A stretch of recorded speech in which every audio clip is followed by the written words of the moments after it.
राजस्थान की भाषा का नाम राजस्थानी बताता है।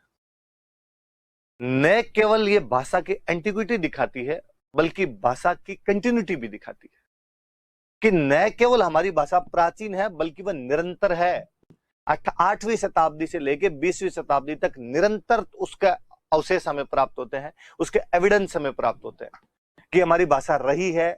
लोग नाम अलग अलग दे दिए, किसी बुक लिखने वाले ने कुछ ही नाम दियो, किसी ने कुछ ही नाम दियो। तब मुझे बड़ी हैरानी होती है कि 8वीं शताब्दी में उद्योतन सूरी मान रहे थे कि यहाँ की भाषा मरु भाषा है। अबुल फजल 16वीं शताब्दी में कह रहा था कि यहाँ की भाषा मारवाड़ी है। 1912 में जॉर्ज अब्राहम गिरियर्सन अपनी पुस्तक लिंग्विस्टिक सर्वे ऑफ इंडिया में बता रहा था कि यहाँ की भाषा राजस्थानी है। बस भारत सरकार के संविधान की 8वीं अनुसूची नहीं मानती कि राजस्थानी नाम की कोई भाषा है, बल्कि तमाम लोग इसको स्वीकार करते हैं कि राजस्थानी नाम की भाषा तो होती है।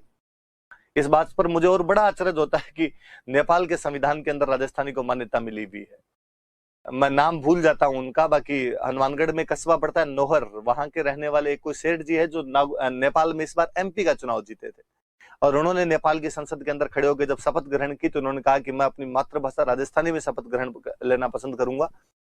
और नेपाल के स्पीकर ने कहा कि यस, आप राजस्थानी के अंदर ले सकते हैं, क्योंकि राजस्थानी को नेपाल की संसद द्वारा मान्यता प्रदान की गई है।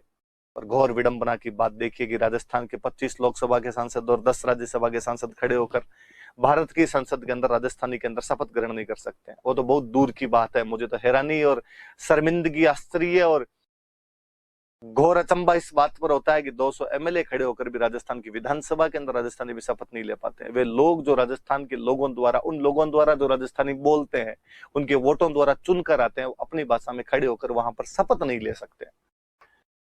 बड़ा अजीब सा विरोधाभास नजर आता है कई बार कि यार किस प्रकार से एक अच्छी खासी भाषा को, जिसका इतना लंबा साहित्य है, इतना लंबा इतिहास है, किस प्रकार मुर्दा कर दिया गया, मार दिया गया भाषा को।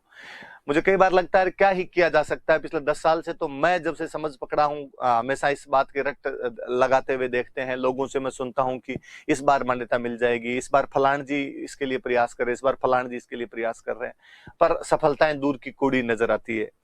इस बार जरूर मैंने अभी देखा कि होली पर जो राजस्थान पत्रिका का अंक था, वो राजस्थानी भाषा के अंदर उन्होंने खूब सारी चीजें लिखी। तब मुझे बड़ी खुशी हुई, क्योंकि राजस्थान पत्रिका उन समाचार पत्रों में एक रहा है जो राजस्थानी भाषा को मान्यता मिलने वालों में अड़चने पैदा करता रहा है हमेशा।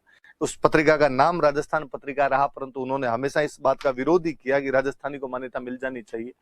और अक्सर पता नहीं लोग कहां से ये निकाल के लाते हैं कि राजस्थानी को जब मान्यता मिल जाएगी तो इसे हिंदी को नुकसान पहुंचेगा। मुझे लगता है यार, जब आपने मैथिली को उनको जब मान्यता दे रखी है, उससे यदि इसको असर नहीं पड़ा है, हिंदी को कोई असर नहीं पड़ा, जबकि वो तो पूरी तरीके से हिंदी की एक बोली है मैथिली, उसकी